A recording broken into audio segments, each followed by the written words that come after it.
quick question. In your view, there's a lot of talk out there regarding Bitcoin and blockchain. What is the difference in your view between Bitcoin and blockchain? How are they How are they similar? How are they different?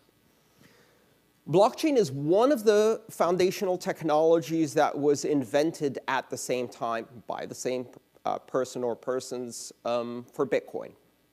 And in a desperate attempt to co-opt, embrace, and extend this technology, many of the companies and governments out there who are really looking at opportunities to create centralized versions of this and are missing the fundamental point, which is decentralization, are grasping on this blockchain technology and trying to circle the square, trying to change this. So there's a bit of bargaining going on. When I say bargaining, I'm referring to the 5 stages of grief. The response to Bitcoin has been denial, anger, and now we're in bargaining. And the bargaining stage is, yes, Bitcoin, but not Bitcoin. How about blockchain without the currency? That represents a fundamental failure to understand what is the real value proposition here. The real value proposition is a decentralized system.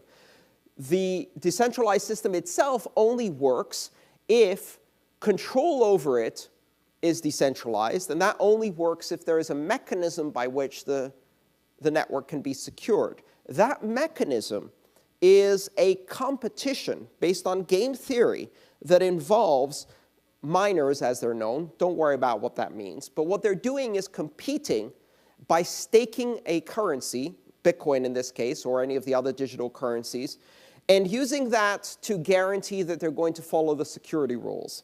If they follow the security rules, they get rewarded, again, in the intrinsic currency of the network. And if they don't follow the security rules, they lose, and they lose the investment they've made in electricity or in currency that they've staked.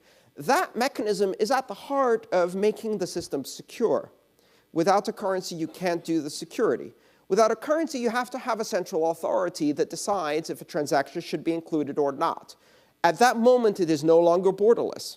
It is no longer censorship resistant. It is no longer neutral. It is no longer open. Every participant must be vetted. If someone has control in our legal systems, they immediately have a duty, right? A responsibility, which means that you can't give anyone control, because if they have control, all of the other features go away with centralization. A better way to explain the difference between Bitcoin and blockchain is this. The new automobile has come on the scene.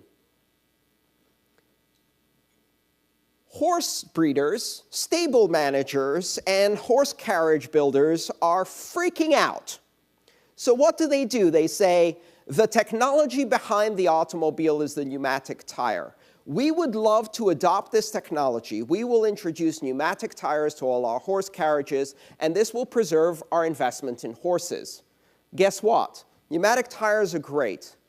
But what's really interesting about the automobile is the no horses part. It's the actual internal combustion engine. And if you say, yes, we like that, but could we put a horse in front, you've missed the point. Blockchain is that.